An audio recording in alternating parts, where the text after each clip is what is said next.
Okay, yeah. So, latest episode of Real Grill. So this week we're talking about Megan, and no, it's not the Duchess of Sussex or whatever.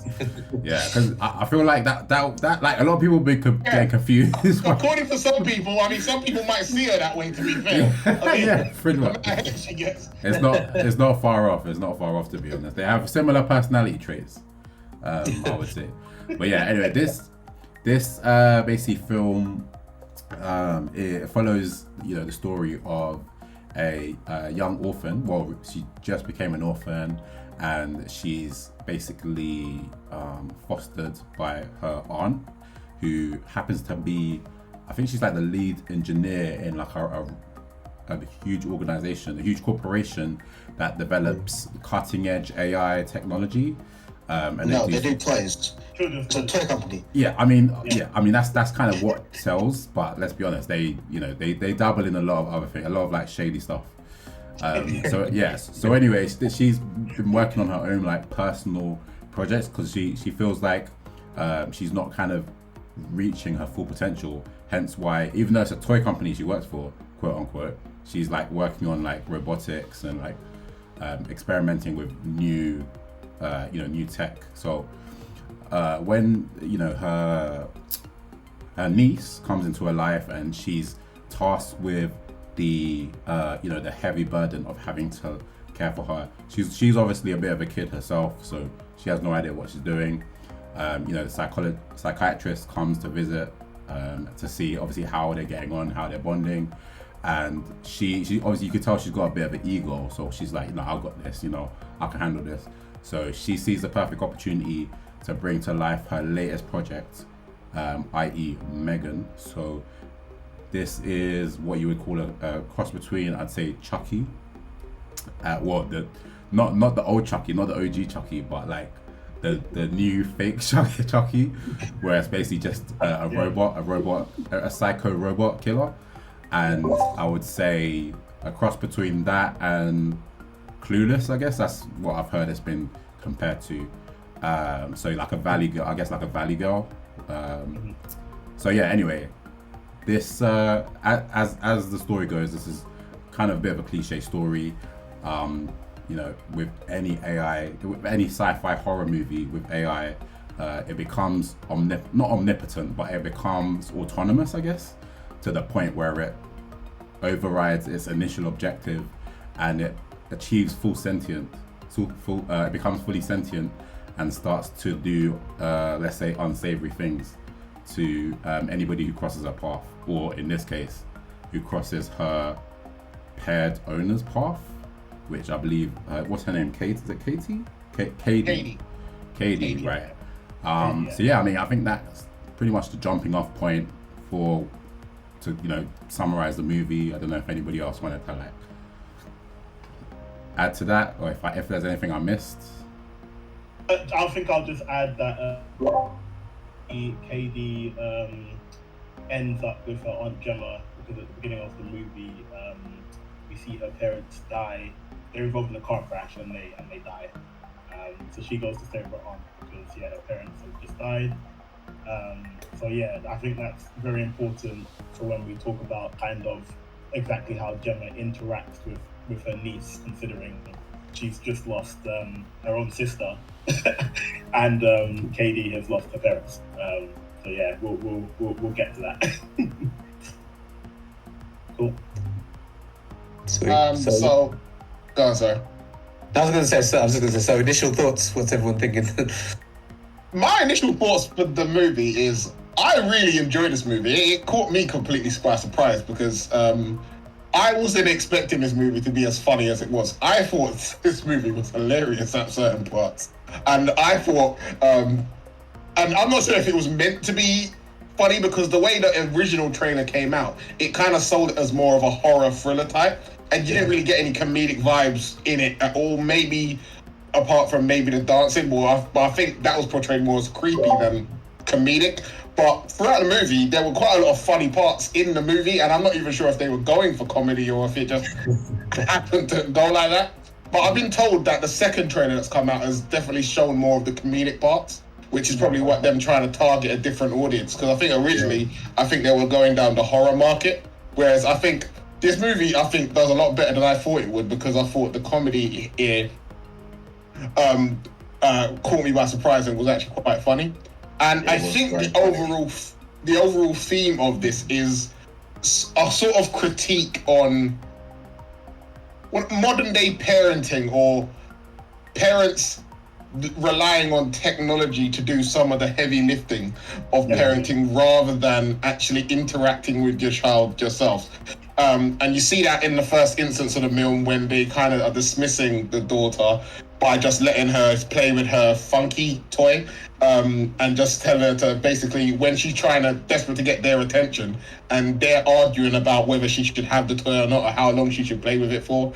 And then you see that subsequently when Gemma has to take guardianship of her, because she's a workaholic, single, career woman, she just hasn't got the tools the emotional tools to raise a 9-year-old, and she's learning on job. So she designed a big driving force for creating M3GAN is for M3GAN to take on that emotional rock that she's meant to be in Katie's life.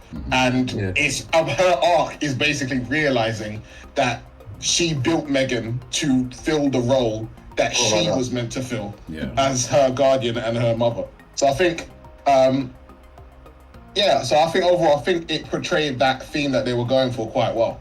It did. My initial thoughts. And one thing I wanted to say is carrying on from what you said, Law, it just kind of showed me how to do great character development. Because as you were saying before with Gemma, she starts off as someone who is obviously very focused on her work. She even just giving the small scene of where she's not allowing Katie to play with her toys, her collectible toys, and I know a lot of people like that actually. I think there's some people on this call that are like that.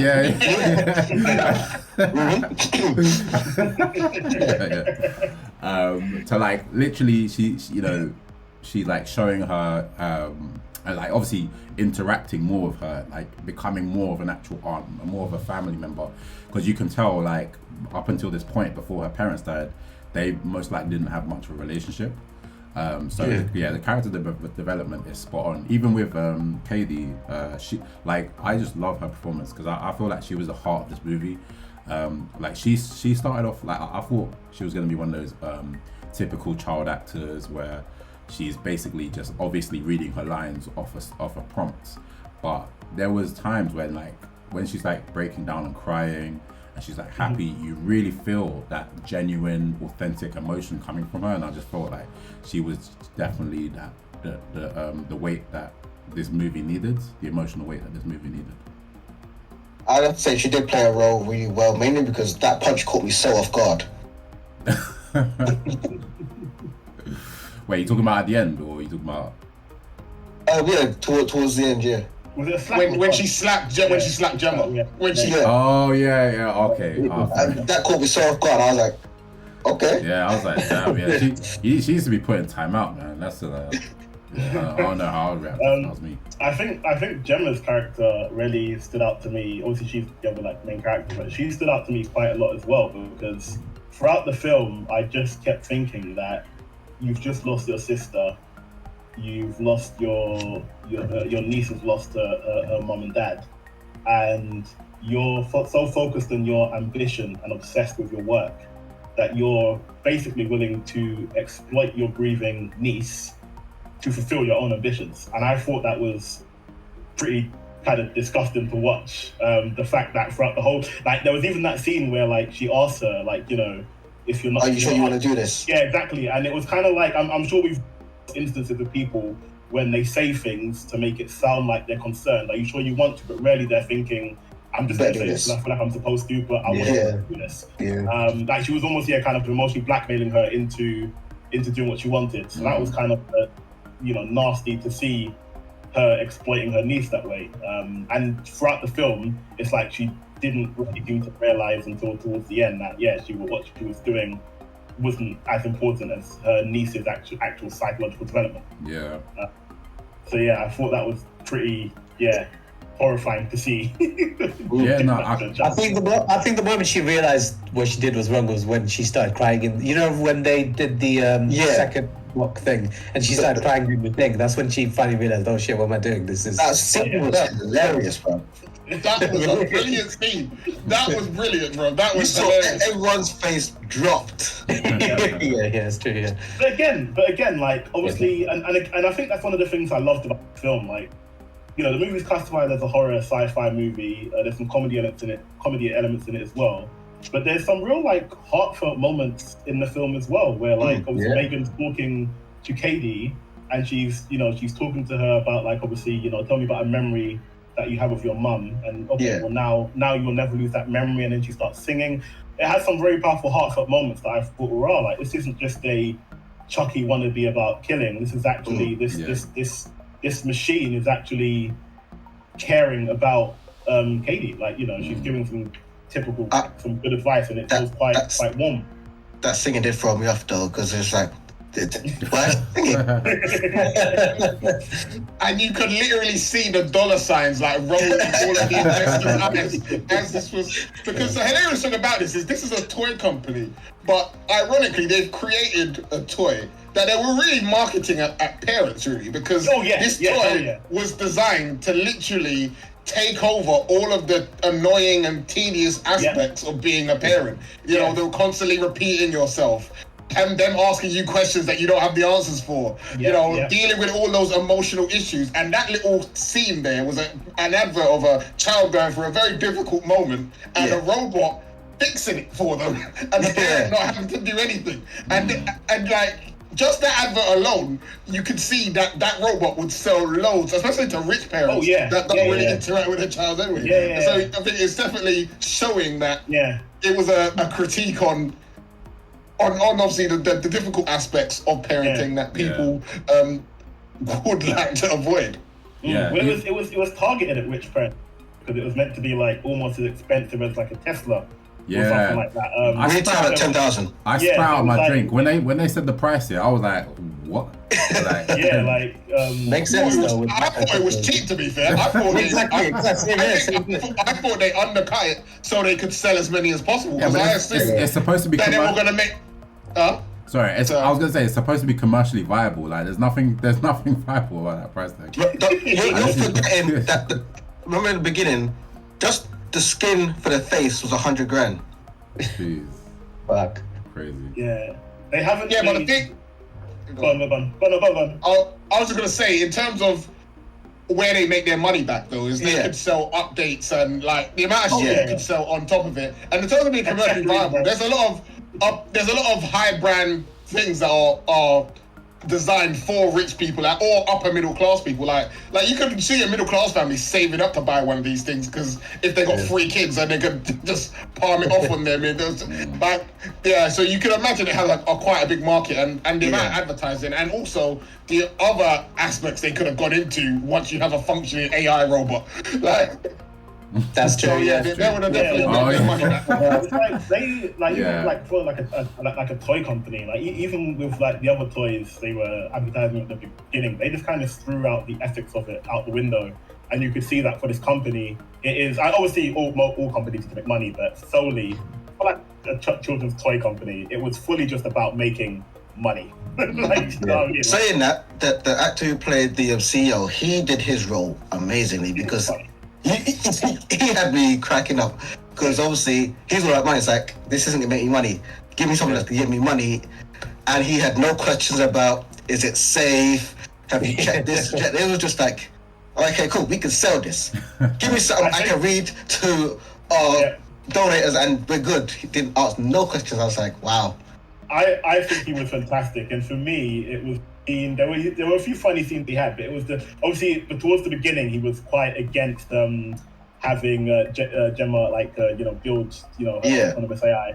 But it was the scene where he first sees Megan interact with Katie, and you just see his face like change. It starts glowing, bro, and you're just like, ooh, we got. I actually think his character is one of the most believable for me, mainly because towards the end he sees the doll dancing. It's like, okay, this is weird. He sees the doll pick up the bladed weapon and he sprinted. And I thought that was the most believable thing I've ever seen. By the way, what was that bladed weapon? I think it was I think it was a paper trimmer or something. Paper trimmer. Oh, was it? I thought it was a katana. I was like, why is there a katana? Okay. That looked like But I was like, most people would have that same reaction. You see this AI thing pick up something bladed, Yeah. and they're not supposed to be here. You're gonna leave. Exactly, bro. The name of just in case. That's Sorry, man. In case you're wondering, I was just gonna say the name of the CEO. His name is Ronnie Cheng. He's actually a stand-up. Oh, was that Ronnie Cheng? Bloody hell! Yeah. Simu The Liu. Daily Show. Oh, Yeah, Simu the Daily Show, and he's a comedian. The thing is that scene for the second reason is the guy in the lift had the same reaction that everyone else have. They will lie and say, "Nah, I wouldn't do that." But everyone's there like, "Close the goddamn door." Yeah. That was great. Speaking of which, can I ask, like, you know that guy in the elevator? They showed a little scene of him like copying files over. That never led to anything, did it? It's sequel There based. was a little. It's sequel based. There was a bit of scene in Lift where she mentioned how he was selling things, Yeah. but they didn't actually. That's the only thing it was mentioned for. Maybe. I mean, it could be implied. I know towards near the beginning, when the other company made like a toy that was similar to theirs, and they were saying like, ideas keep getting stolen, and we need to make sure there's no leaks. It's him. We all know it's him. It's something that he potentially has been doing for a while, and he was kind of doing it as a means to obviously build himself up because his boss was being such an ass to him all the time. Yeah. I don't blame him. Don't lie. And as Pete said, it is sequel bait as well, because there's going to be a M3GAN 2, so we need someone to build the robot. So someone else has to have the plans, because Gemma ain't going to build another one. So they are going to use it for a sequel, I imagine. Yeah, I feel like they're gonna use those plans, and then because obviously there was the Alexa at home. Yeah. So that's they'll combine the two, and then she'll come back somehow. Yeah. But she's on the internet now, so basically she can go anywhere now. So she's on the cloud or whatever. So I think one of the reasons this movie is going to do as well as it is because I actually thought it was just going to be a really bad Chucky knockoff. Yeah. But they didn't go that route, which I really have. Because obviously Chucky wasn't a doll that went crazy. It was obviously, is it Charles Lee Ray who put his soul into a doll and I thought this was just going to be some sort of knockoff. The doll goes crazy, but no, it had an actual reason and it was done really well. Yeah, it has separated itself from Chucky really well, and also separated itself from all the other kind of AI Terminator. This wasn't about an AI who was hell bent on taking over the world. I think one of you said, it kind of overrid its core main processing, but when it came down to it, it was still completely fixated on its original programming. Katie, protecting Katie, what Katie's provided for. So I thought that was another thing that distinguishes it from all these other movies which focus on AI. Like this wasn't about world domination. This was just about a toy and machine that has been kind of let loose, and it takes things a few steps too far. and you can see where they went wrong as well. Because obviously the only objective it really had was to make sure she was well physically and mentally, and it has a learning program in it. So really and truly, it did its job. Everyone who harmed it was kept away. Everyone who mentally harmed her, well, she kept them away too. Yeah. I think where they went wrong with it is they didn't really have any safeguards to stop it actually hurting other people. Yes. Yeah. Yeah, this is where Well, I think they implied that they did have safeguards in there for it not to harm other people, but because of its intelligent programming in terms of learning how to, it was learning from Katie and how and learning knowledge. Eventually, there was going to be a contradiction between whatever those safeguards were and what its primary objective was. So at that point, there's where they didn't have any sort of plan as to how that was going to manifest itself, which is how a lot of AI things go, is that there's going to be an inherent contradiction because humans are inherently contradictory in some ways or another. We want peace, but we wage war all the time. We want to be healthy, but we produce junk food. And to a robot that is literally just fact-based, it sees those contradictions, and you don't know what the outcome's going to be because it is an inherent contradiction. How can I make Katie safe if you expose her to all these dangers without me being able to hurt anyone? So I also think it's implied that M3GAN was slightly damaged during that dog attack as well, because obviously you saw sparks flying that when it was trying to pull her through the hole. Yeah, that's true. Yeah, but I think they were definitely, safeguards or not, they were definitely careless with how much they rushed the project. Obviously, there was a deadline. Gemma was, like I said, she's fixated on her ambition. It was clearly she was being careless. I think there was the part where she's like, I forgot to install myself as a secondary user or something like that. Yeah. And it's just like, it's like, well, shouldn't that have been something that you should have thought about, like the day you paired her with your niece? Like, I also think that for a new product that you're still learning about, the diagnostic check should have been daily, and it didn't look like that was the case as well. Well, I mean, she took M3GAN out to that bloody child. No, I mean like proper. Yeah, I mean like proper diagnostic checks in a lab daily, and from what you can tell, it didn't look like that was happening. Well, no, because she was taking her home and all about the place, like so. Yeah, I think Gemma's character was really just like, she was fixated on getting this done and wanted to kind of prove to herself she could do it. Everything else was just kind of secondary. Yeah, I mean, they did show obviously the scene before we got the the final model of M3GAN, the finished model. They did show them doing a test. So I assume that they had done. But then it was a little too late. Yeah, they had done like various tests leading up to this point. And this was like the first kind of like actual success. So I thought she was just like, we got it in the bag. We got something. Yeah. And because it was such a massive scientific breakthrough in terms of what they created, that blinded them to all of the safeguards that they should have taken in terms of, because obviously part of the evolution of the AI was it had to pair bond with the primary user being Katie. So it had to be out and about with her in order to gain that learning. But again, you're letting out a very expensive, a very dangerous robot out into the public with little to no test on how it would react to certain external stimuli that you can't control for. So yeah, it was the ambition and the scientific breakthrough kind of blinded them to the safeguards, and obviously from the CEO point of view, the money obviously that it could generate blinded the company. Talking about letting M3GAN out, what did you guys think of the air scene? The air? Yes, the air scene. The little boy, the young boy pulls out the air. Oh yeah. Pulls the air up. Yeah, that way. Yeah, that was weird. I think that was it. I think the movie just done a good job, like on all the different themes. I mean, there were definitely, just going through the themes, there were some parts of them that were just very creepy. Like, like when she starts running on all fours through the woods. Oh yeah. And you're just like, it looks weird, but this is like a really creepy part of the show. And you can see I honestly think that's just a fast way of traveling than using two legs, to be honest. Well, no, but I mean, but I mean, in terms of obviously, the writers didn't have to make that happen. I'm just saying that there were specific parts of the film like that, and with dancing, they specifically put those bits in there to make your skin crawl, and I think those were fantastic. It wasn't like the whole movie was doing that to you. There were just certain subtle bits that were just, because you were caught up in the comedy and other aspects, when these things happened, it just made your skin cool, because you're just like, this is weird, like this is a change of pace, like did anyone feel like, when she had, because in the trailer the dancing, I feel like for a lot of people that's what kind of sold them on the movie, because I think up until that point it just felt like a generic AI slasher, like another Chucky, a female Chucky basically, until you saw the dance moves. That's what kind of drew people into it, to see it.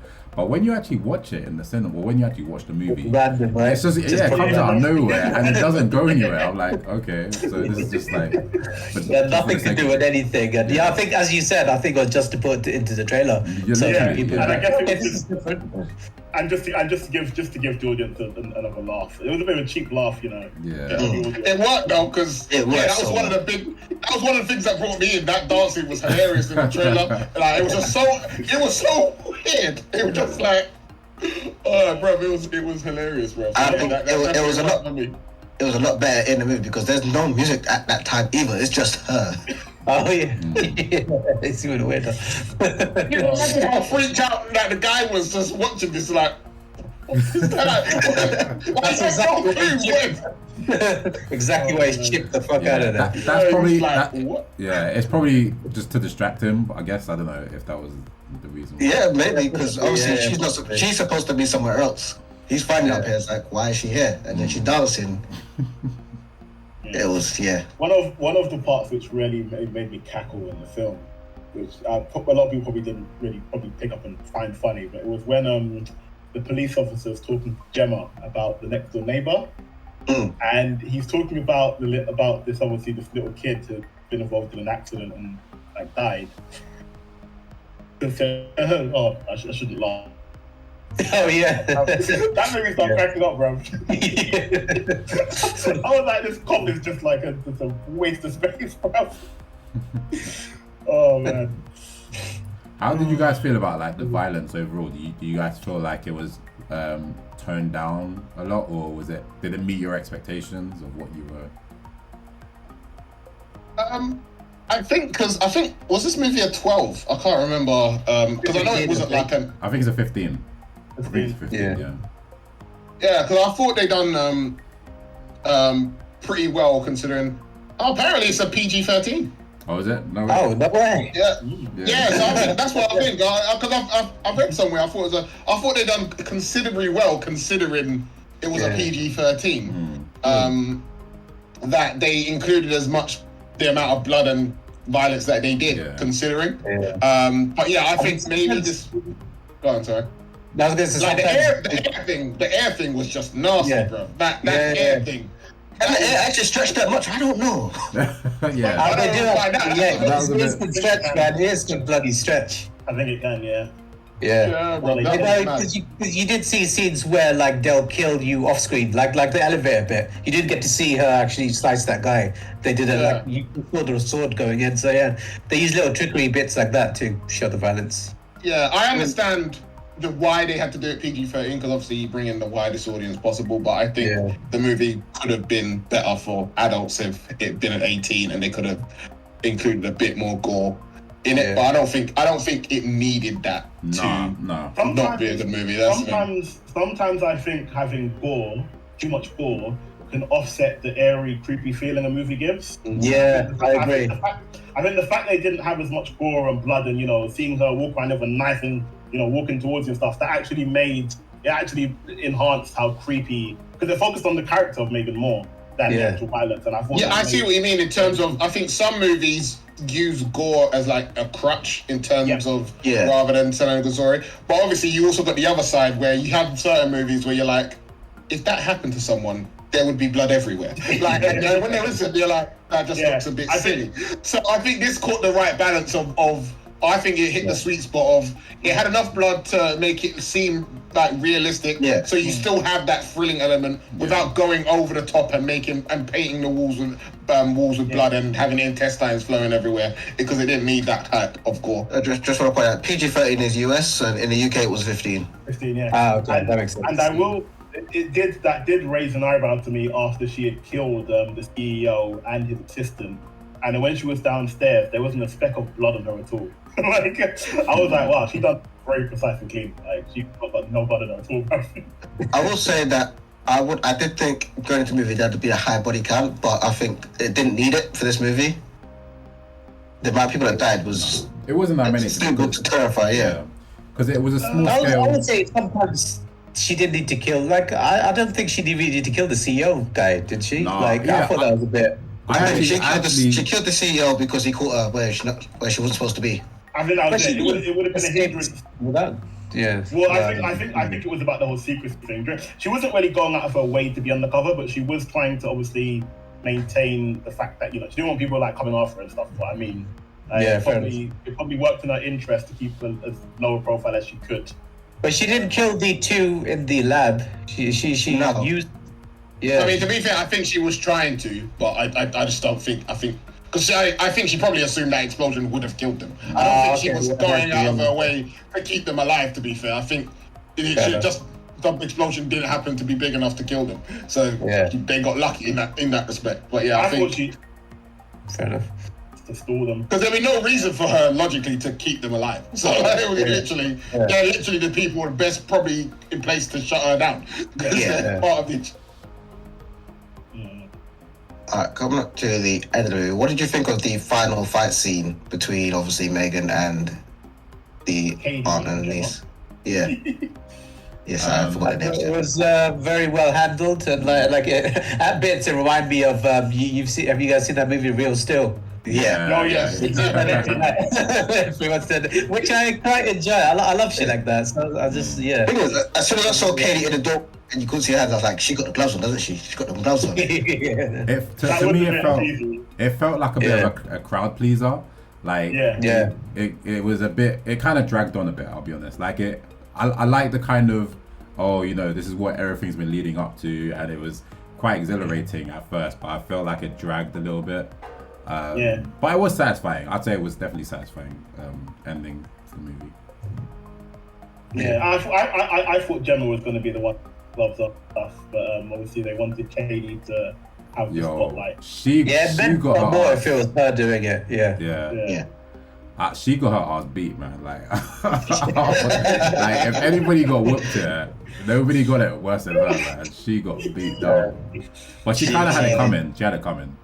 But I think that was also the point. So just in terms of when we're talking about M3GAN's programming, I think that was the point when she kind of went to the extreme and kind of said, "Well, forget you then, Katie." Because remember, she was like looking at running diagnostics on it to see whether Katie was trusting what she was saying or And I think it was that point where she kind of just said, I think she even just said, like, "You ungrateful little," like, you know what I mean? And decided to just take her out as well. So I think that was the point where it would have led to, the kind of typical AI kind of flip that we are used to had the movie progressed past. That's probably where it's going as well if the franchise does continue. I mean, I'm hoping that it doesn't lean too heavily on the sequel if they go that way. But I can't really see anywhere else it can go apart from another company making similar robots. Well, I mean, she's in Alexa now, isn't she, bro? So so once another company makes the thing, fucking she can turn into loads of different robots, I guess. I hope they do something. If they do continue, I hope they do something unique, but it needs to be believable. And remember, it's going to be about M3GAN figuring out what she actually wants. What she her own agenda. And that whatever that is needs to be believable. So I hate to be. Go on, Law. You go first. I was gonna say is I'm very concerned about the sequel, to be honest. I kind of think like these are one of these movies where you don't need a sequel. I think everything doesn't need a franchise. Like everything doesn't need 2 and 3 and 4. I think as a standalone movie, I think this is perfect for what it is. And I think once you go into the sequel, like everyone's saying, the sequels always have to be bigger. They always have to be better. They have to be, and in doing that, it gets more absurd and gets more. I mean, an extreme example of this is the Fast and Furious franchise, which transforms. Everything just gets more and more absurd. And maybe if they can prove me wrong, and like maybe they create a sequel that is still like kind of grounded like this first movie was, and isn't overly absurd and isn't an AI trying to take over the world like Terminator 3, Skynet type of thing. I have a feeling that that's probably where this goes next, and I think that was a trap from this first movie, and but I'm open to being proven wrong on that. I just can't think of any way they could go without making it into a cliche franchise, as you just said. I just can't think. Hopefully they bring us wrong, but I just can't think of it. I actually think that ending scene. Sorry, I don't think that ending scene where you see that ring on the Alexa thing you turn on. I don't think that was needed. And I know sometimes films that are actually all horror movies, they do things like that, not because they're going to make a sequel, but just to again push forward that eerie, creepy feeling, like this thing is still around. But you definitely do get the impression with M3GAN that that wasn't the intention. The intention was to say, if we can make a sequel, probably we'll make a sequel. No, they've already said they're making a sequel. Oh, yeah, definitely. Yeah, There you go. 2025, I think. 2024, 2025, I think. Well, if they do a sequel, I think they might go the original Child's Play route, because obviously the first and the second movie take place basically consecutively. And if they go that route, then hopefully it's just about M3GAN getting revenge on them rather than this whole world domination thing. Because we don't need an AI world domination thing. Yeah, we don't want that. We've seen that way too many times, man. Like, you know. Yeah, just to. But another revenge thing won't really interest me either, to be honest. But yeah, no, Karen, Pete. Yeah, no, sorry. Just to echo what you're all saying. Like, I'm totally on the same page. I feel like a sequel's not needed. It's inevitably going to happen. But I feel like it's not going to live up to what the foundation this movie has set, because we all came in with like a certain expectation, and this film wasn't just like a crazy AI doll. For me, that was actually a very small part. That wasn't even like the main part of the story. Like M3GAN wasn't even the main part of the story. This was like a very human narrative, like, and it was more focused on the little girl and the relationship between her and her aunt. I feel like if they make a sequel, it will kind of lose the point of what this movie was trying to say. Like, there was a very poignant moment where the psychiatrist, she basically asks Gemma this question. She was saying to her, about the attachment theory, which is basically real world psychology and philosophy about how in the early stages of your life, as a child, you attach to whatever parental figure or authority figure is in your life. And obviously if you allow an AI to become that person, like, what's going to happen with that relationship once that AI inevitably can no longer fulfill its function? So that's just a very deep, very insightful question, which is really and truly what I felt made this movie so memorable and so deep, so good. So there's no way they can really replicate that. Yeah, because for a lot of this movie, Gemma was actually the villain. Like, if you actually think about her actions and what she did, in her neglect of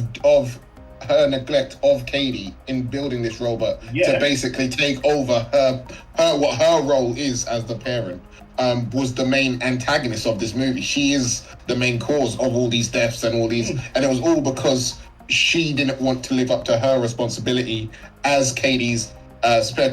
And it was about her ego as well, because there was an opportunity to have her move in with her dad's grandparents, and she didn't want that either. But she didn't want them to move out, but she also didn't want to do the job herself. So her ego as well. So I think a lot of this was, obviously she goes on an arc from becoming the antagonist to becoming the protagonist when she sees the error of her ways and what actually resulted in all of her actions. Because she's responsible for all the deaths that occurred. So definitely. Are you basically saying she's Tony Stark?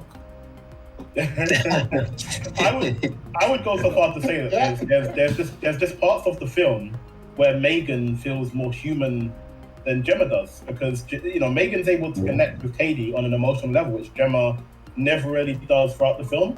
And let's not forget, you never actually see Gemma grieve for the loss of her sister, like, throughout the movie. Like, from the get-go, she's just completely focused on work. So she is a very unlikable, for me anyway. She was unlikable. Like, that could easily paint her as the antagonist of the film.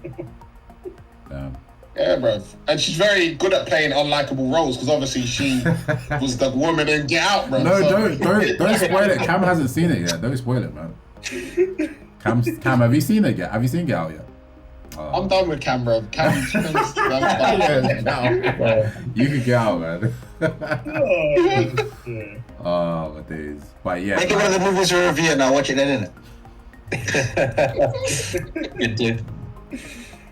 But yeah, no, if I could go back to what Pete was saying about it being the kind of hard film, and it was all about that relationship and the whole parenting aspect of it, because I think at the end they did say something quite good, was that because the AI was just making things better for her, she couldn't deal with the loss properly of her parents and stuff. So I loved that whole bit at the end where she was explaining that you need to, stop letting the AI just make everything feel better. You need to stop and just feel that pain and help you move past it, because without sadness you can't have happiness.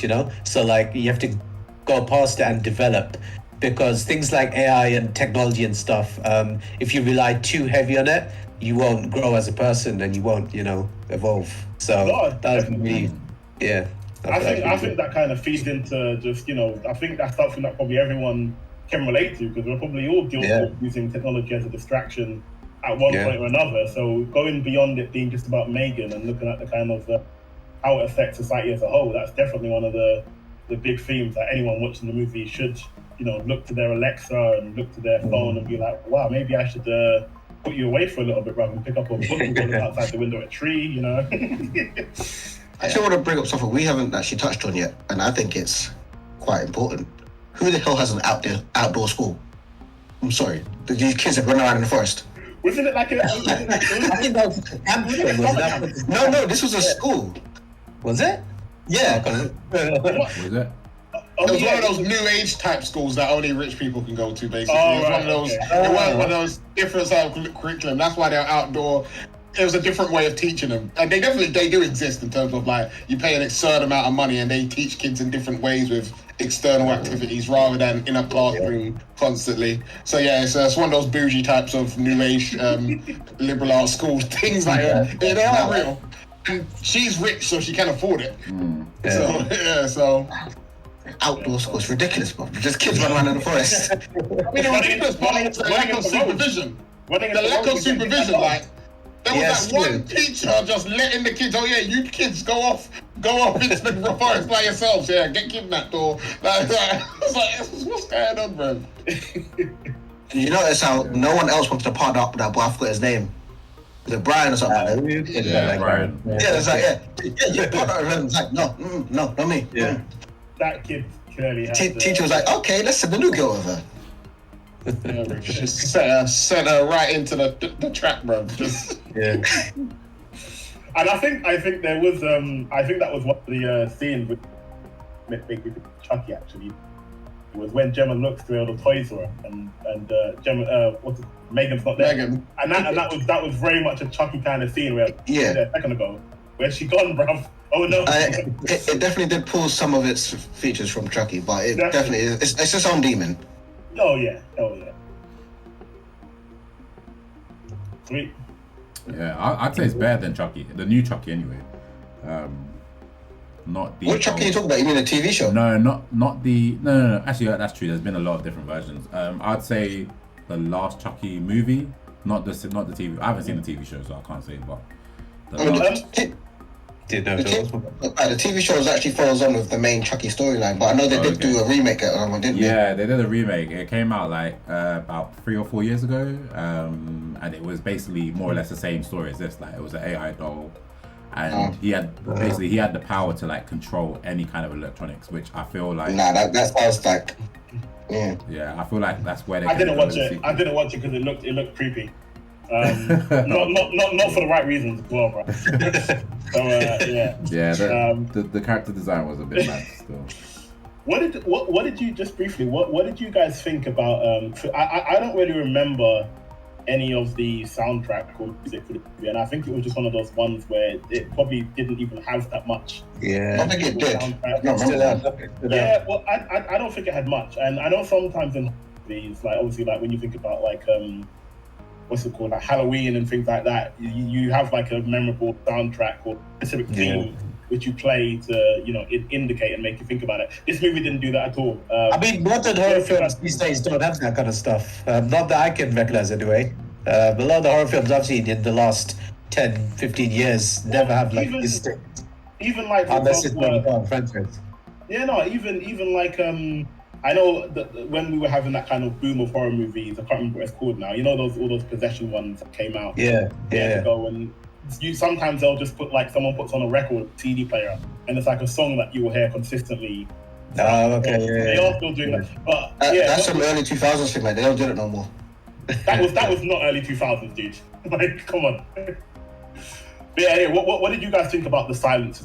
I feel like this actually could have used some music to go with the dancing. So I think that scene was better without the music because it just shows how creepy she is. Maybe I always think that sometimes having silence and less music intensifies the emotions in scenes, and I thought it was very good that they didn't have a lot of music or memorable soundtrack because you're focused on the characters in the scenes. Yeah. And that is because I think if the horror movies, some horror movies that have like an iconic soundtrack or an iconic theme tune, I think sometimes it can actually detract from the horror element of the movie itself because it kind of takes you out of the movie because you remember, because everyone knows like the Halloween theme tune or the Saw theme tune, and when you start hearing that movie every time someone kills, it kind of reminds you, oh yeah, this is just a movie. Like it kind of takes you out. I think the silence of it kind of intensifies the scene and the eerie and thrilling elements of the scene. So I think that the fact that I didn't notice a soundtrack, I think actually helps this movie rather than hinders. I'd also like a special shout out to Amy Donald, who was the child actress that played M3GAN. Yeah, I thought she done an amazing job of actually. She seemed like an actual robot. Like it's very impressive for a child actress to actually pull off all. Not only the dance moves, but the movements as well. She actually looked and felt like she was a robot. She didn't look like someone who. I don't remember any parts where I thought, oh yeah, that's obviously someone. That's obviously a person. Like that's not how a robot would move. I thought all of her movements were very robotic and were emphasized to be so. So I thought they done a very good job because that couldn't have been easy to do, especially as a child actress to do those movements. I wonder if that was her at the end as well. I presume when she was malfunctioned, started moving a bit like freaky. And that'd be interesting. Actually, I think she did do all the stunts for this movie. Oh right, yeah. In that case, that was very. I have a feeling she must have like some kind of background in like dance, maybe. Yeah. And she does. Yeah, she's a dancer. She is a dancer. Cool. Okay. Yeah. Yeah, I don't think you're pulling off those dance moves and Advanced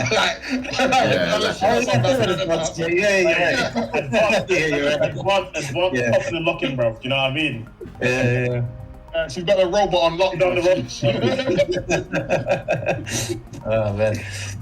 Yeah. Cool, good stuff.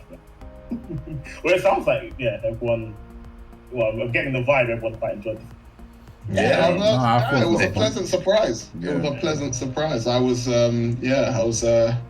actually happy I went to the cinema to see this. It was, because I think we were all expecting it to go the way in a certain direction, and thankfully it was a breath of fresh air instead. Just another shitty January movie, basically. Exactly, and I think commercially it's been doing pretty well in the box office as well. That's good to hear. Yeah, exactly. It's like done like over 120 million on the budget of like 12. Wow. Yeah, the budget was very low because it's got a very low cost and it's like no like A-listers in it as well. So the budget's very low. Yeah, so it's smashed it really in terms. Came out at a good time because there's not a lot of competition at the moment, does it? For January release. Yeah.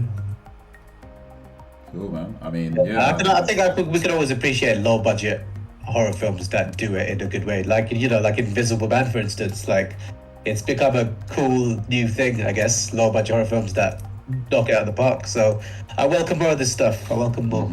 Oh no, definitely. For sure. Yeah, for sure. Cool, man. Oh, ready to do anything else? Or I'm ready to just wrap it up anyway. So, who wanted to kind of jump in? I'll go first. Yeah. I thoroughly enjoyed this movie. I thought it was a great January movie. Completely, I don't know what I was expecting, but it surpassed every expectation I had. I thought all of the casting was brilliant. I thought they were all believable actors, and especially the actress that played M3GAN and the child actress that played Katie. A lot of times, child actors can be bad. To say at least, I thought both of these child actresses done an amazing job playing these difficult roles. I thought the movie portrayed the theme it was trying to get across very well in terms of how we become too reliant on technology and how we're using technology to replace very human interactions within our life, which we shouldn't do. And showing that arc that Gemma went on throughout the movie, I think it portrayed that very well as well. So overall, I am going to give this movie a 9 out of 10. I think this was I haven't got the rating scores in front Finger of me. licking good. Is it finger, Finger licking. I was wondering. Finger licking good. Bring your tissues. Yeah. Oh, Yes, that's my rating. Cool. I'll go next then. I'd have to second notes this movie. It blew out the park. I was expecting a second-rate Chucky movie, and it stood on its own. Had me laughing. Had me thinking, what's going to happen next? The actors were amazing. Actresses were amazing. Overall, great movie. And I'd have to second notes. I'd have to give it a 9. It was finger-licking good. Very little change. I don't want a sequel. It's going to happen. I just hope they can live up to the original. Yeah, I think this is going to be like a bit of an echo chamber because, like, again, no surprises. I'm pretty much right there with you. Thoroughly enjoyed this movie. Again, not only being dropped in January, but actually, I kind of wish I didn't see the trailer because I feel like I would have enjoyed it more if I didn't, like, I knew nothing going in. Especially with like the dance scene and just like certain things that, you know, certain lines and certain like interactions, which I already obviously could telegraph were coming from seeing the trailer. So this is definitely one of those movies that you should, if you haven't seen the trailer already, like you should, you know, come in cold. But if you've watched this review, then obviously that's kind of pointless bringing it up now. But anyway, but yeah, no, I did like this again. I think we all thought this was just gonna be like another dumb slasher, like B movie horror flick, but it's actually a very deep, philosophical movie, and it actually kind of reminded me. I don't know if you guys have seen this show called Black Mirror. It reminded me of an episode of Black Mirror, the way it touches on like very topical themes. Like obviously with technology and like parenting and whatnot. You know, it kind of reminds me of there's a few episodes. I think Archangel has a very similar storyline to this one.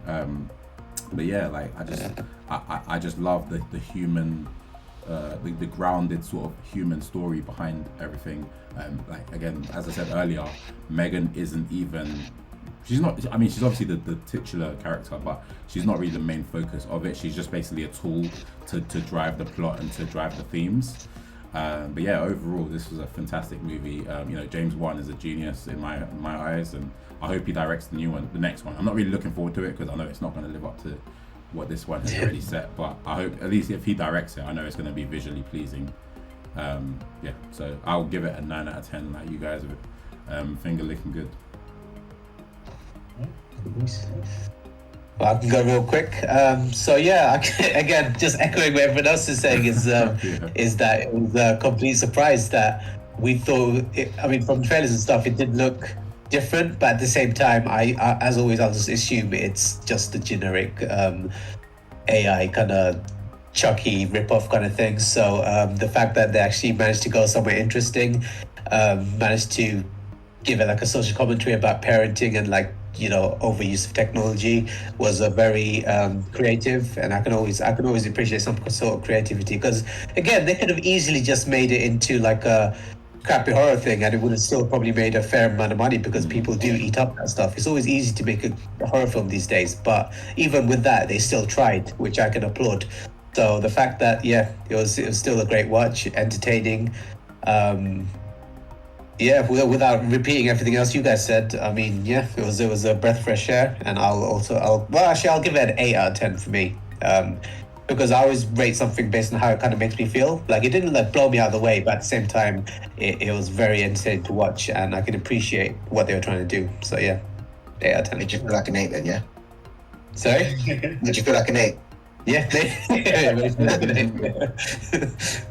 I'm glad Super gave it an 8 because I was pressure. Give this a 9. So thank you, Siri.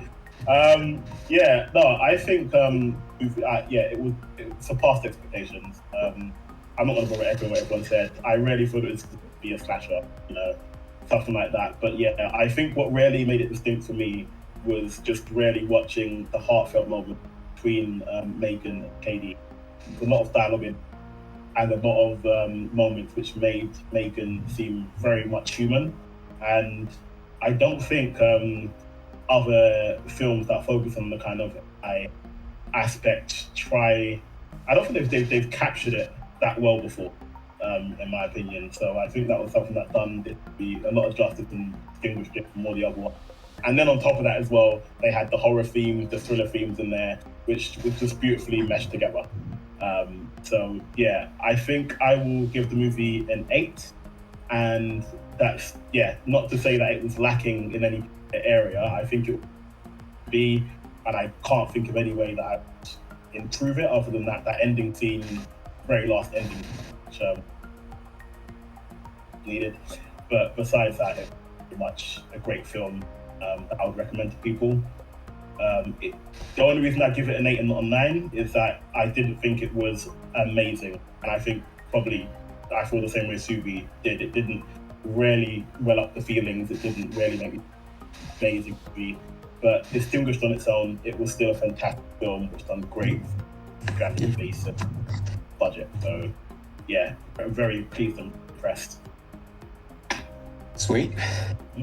Cool, man. So across the board, we have like 8s and 9s. So I think it's safe to say this is, pretty much gets the overall thumbs up from us. Yeah, strong recommend. Strong recommend. Yeah, and it's very interesting that we give something like this such a high score when the industry standard films which you see always blazing with and we've rated very low. Yeah. That it really does make a difference to monopolize on new, make something original, new, taking a risk, being creative. Because I could watch this over and over again. Like I could see myself watching this in 6 months or a year's time or 3 years time or 5 years time. A lot of those industry standard movies, I would have little to no interest in watching again. So it's so I think rewatchability as well, longevity, I think also plays a part in my score as well, definitely. Yeah, and I guess as well, it probably sets a standard for other films that will come later on. Not in the franchise, but other movies that will try to do similar things. It sets a good starting point for them. Because I think like previously the starting point was kind of Chucky for anything toy related and thing more or less quite different. So yeah. Cool. Maybe hopefully we don't get a M3GAN versus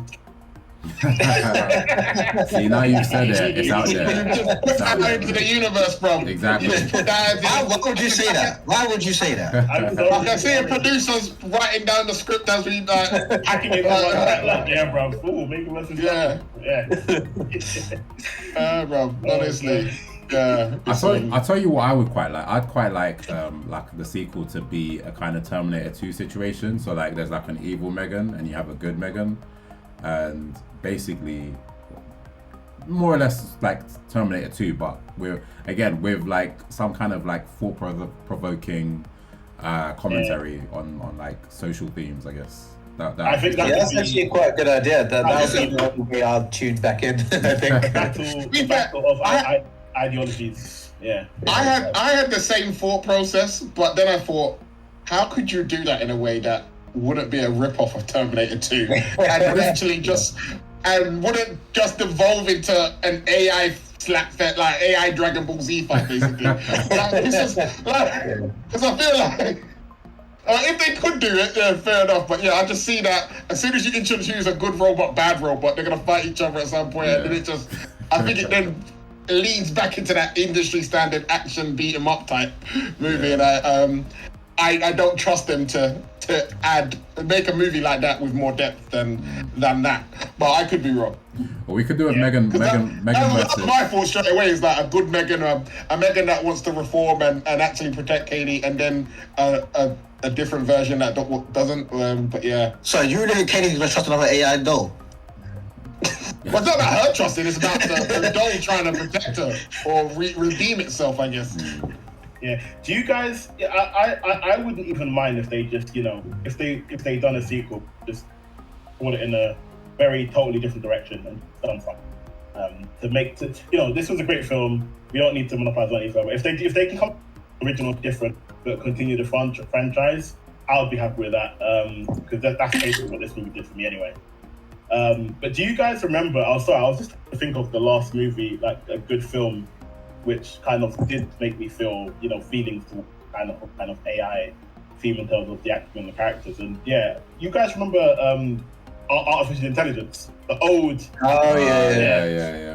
with the main character called David. That was actually a film that I quite enjoyed, which was focused on the kind of artificial intelligence and human connection between a parent and child as well. And I thought that was quite well done, and nothing like that has been done again. I think this movie might actually pull a bit of inspiration from that, reversing the dynamic between parent and child. There was a movie that dealt with some version of artificial intelligence. I cannot remember the name of it, but basically, I think the guy was in an accident or something, and he got implanted with some chip or something. I cannot remember the name of it, but that was a very... Was it Upgrade? That was it. Yes, Upgrade. Right, yeah. That was a very good movie.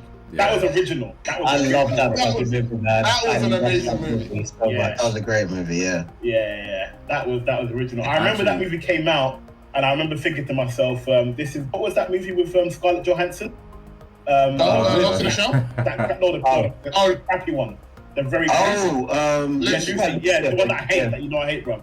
I was like, this is like a very great this is what Lucy should have, something like this. This is what Lucy wanted to be. Hey guys, thank you for making it to the end of this video. Hope you enjoyed watching it as much and listening to it as much as we enjoyed talking about it. If there's anything that you liked in particular, please put it in the comment. If you have any opinions on this film as well, or just our discussion in general, let us know. If there's anything you disliked, again, anything you liked. Look forward to seeing you in the next one. We're talking about Nope next, and we're also talking about Puss in Boots. That's what I'm looking forward to. So anyway, yes, we'll see you on the next video. Like, subscribe, follow us, comment below. Peace.